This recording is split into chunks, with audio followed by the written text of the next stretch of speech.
ভাবুন, মাত্র কয়েক হাজার মুসলিম সৈন্য এমন এক সাম্রাজ্যকে হারিয়ে দিল যাদের শক্তি তখন পুরো পৃথিবী কাঁপিয়ে দিত। খ্রিস্টাব্দ 636 সালে আজকের সিরিয়ার ইয়রমুক নদীর তীরে শুরু হয় এক ঐতিহাসিক যুদ্ধ, ব্যাটল অফ ইয়রমুক।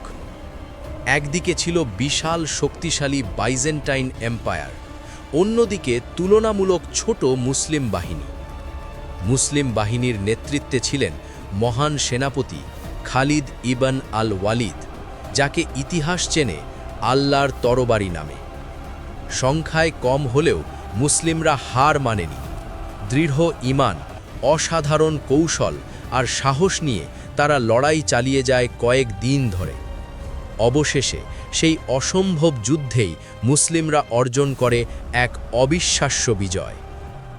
এই বিজয়ের পর সিরিয়ার বড় অংশ মুসলিমদের নিয়ন্ত্রণে আসে, আর ইতিহাসে স্থায়ী হয়ে যায় ইয়রমুকের যুদ্ধ। ইতিহাস বলে, যখন ঈমান আর সাহস একসাথে থাকে, তখন ছোট শক্তিও বড় সাম্রাজ্যকে হারাতে পারে।